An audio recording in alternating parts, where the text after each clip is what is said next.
is the king, right? Why it needs to be in the army? So we'll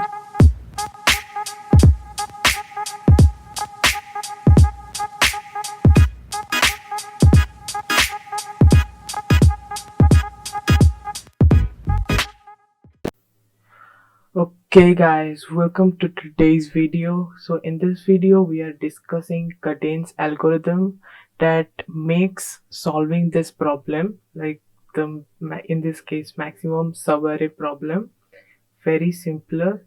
Like we come down from a time complexity of big of n square to linear time complexity, that is big of n. So, and also turns out that this problem has been asked in so many interviews of the companies like Amazon or Microsoft and Samsung. Anything you just name it, it has been asked. So I thought let's share it. It's an interesting algorithm. So just I'm going to explain this algorithm, and at the end of the video I'm also going to show the implementation, and I'm gonna just walk you through how this is how this is implemented, right? So let's get into the video and let's see how it works. Okay, so let's understand the question first clearly. Okay, so question says given an array of n integers, find the contiguous subarray of the maximum sum, right? So what is a subarray first? Subarray means like this is the array, and subarray means a part of a array. So it can be 1 2, this is a subarray, 3 2, 3 minus 3 and minus 2, this is a subarray, 2 3 minus 2 5, just a part, any part of the array, right? So one can also be a subarray. It's a single element but it's part of an array, right? So this is a subarray, and now maximum subarray means like the subarray which has the maximum sum. So in this case, so if we consider this example, we have been given 5 as the number of size of the size of the array, and so this is the array and this is the desired the correct output. So how it became 9? So in this case the maximum sum of a subarray is the whole array, because in this array you can add it 1 plus 2 plus 3 plus minus 2 plus 5 is coming 9. And you can add any combination of the array, like from here to here you can add, or here to here. You can never get anything that is, you can never get a sum which is greater than 9. So this is the maximum contiguous subarray. So this is what we have to return, right? So that's the question. I think you have understood the question, so let's now see how to implement it. All right. Okay, so this let this be the array, right? So when we first start thinking about the solution, what is the first solution that comes to mind? That would be a naive solution, right? That would be uh that would be like that would involve all the subarrays, finding the sum of all the subarrays, and then keeping a max variable to update when we get a higher sum, right? So that would go like we would have a nested for loop, and then we will start from here. We'll count the whole the all the combinations, all subarray combinations.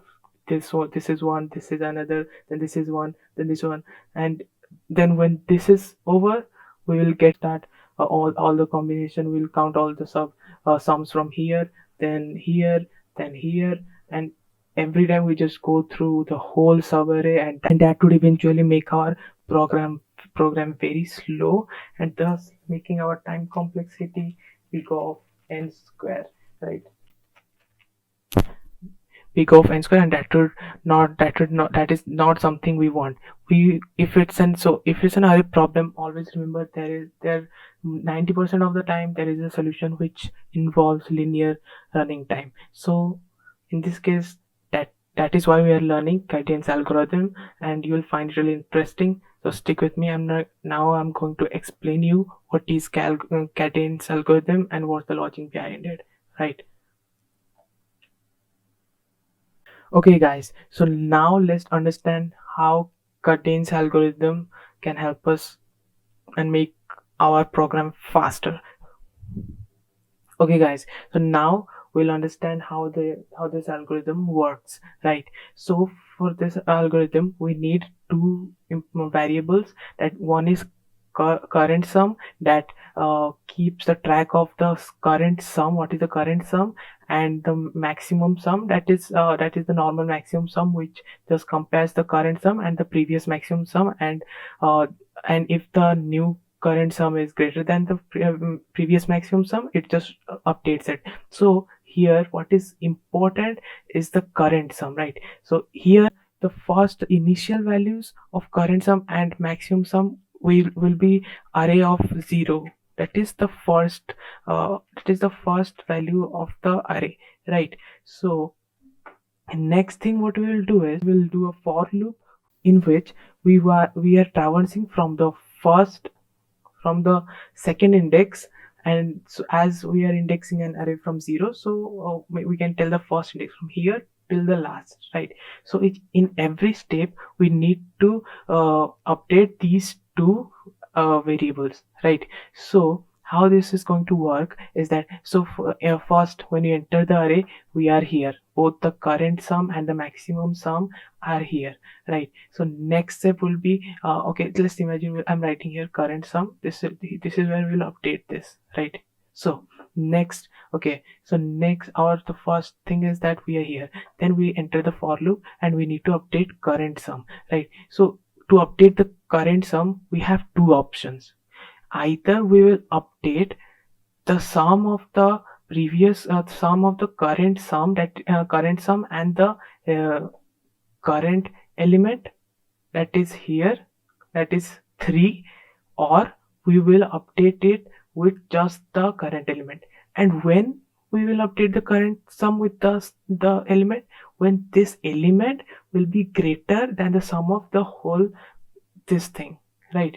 So okay, so for your better understanding, let's I'm going to show an example. That imagine this is an array, right? So first, according to as we know, we will just first our current sum value will be the first element of the array, that is here -2. So our first current sum value is -2. Now we have as I have said earlier, we have two options to update the current sum value. Either the sum of this current sum of the next element and the current sum, or only the current sum. So how will we decide which one to update? So okay, let's see that. Now if we add -2 plus 2, what is the answer? Answer will be 0, right? And if we just consider this element, answer is 2. So which one is greater? Obviously 2. So then why we need to add the sum, right? If this is the king, right, why it needs to be in the army? So we'll just cut it from here. So now the current sum's value will be 2. So we have no business with this other thing. So that is what happening here, right? So now if we iterate to the next element, our sum will be 1 plus 2, that is 3, and 3 is greater than 2, so we will update the current sum as 3 plus current sum plus the element, that is 6. And is 6 greater than is does this element greater than 6? No. So 6, then we'll add 6 plus -2, that is 4. And is -2 greater than 4? No. We'll go with army. And then 4 plus 5 is 9. Is 5 greater than 4? Sorry, 9. Then okay, it's 9, right? So, and when this is happening, we will have this as the next and then after every time this occurs, after every time we update the current sum in our iteration, we will update the maximum sum too. So it will first consider is 3 greater than the array 0. Okay, this let's just now current sum is 9 after we have done this, so this is 9. Then our maximum sum will, every time after this occurs, it will compare it with the previous value.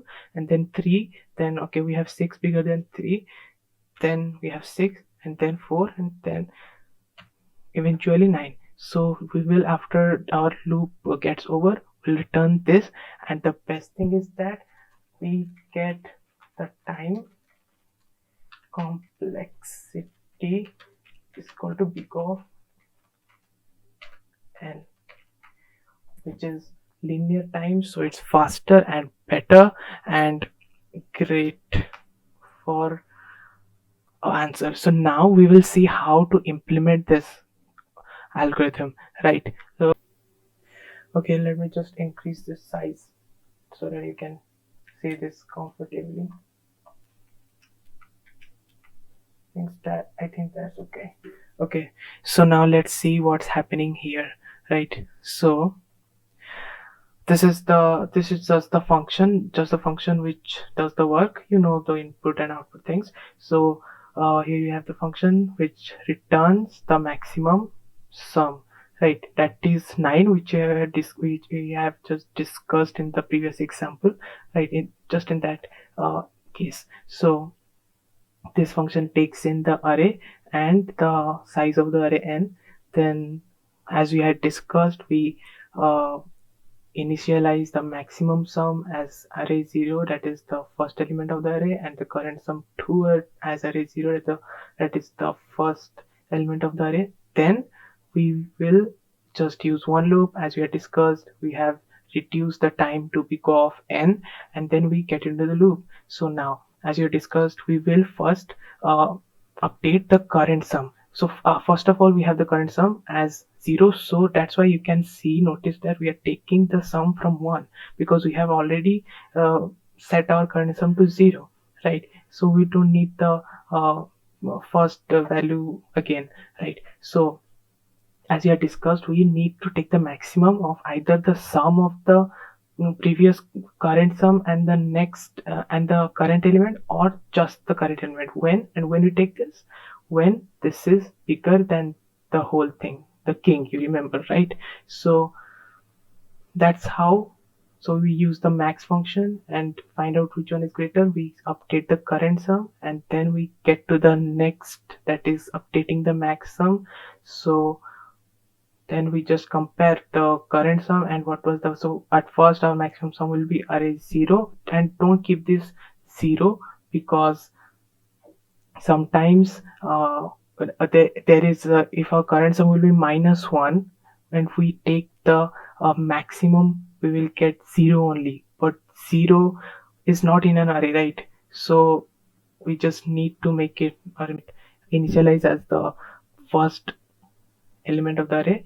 So as you discussed, the loop just goes on updating the current sum, max sum, and just this is how we implemented, and at last we return the max sum and we're done.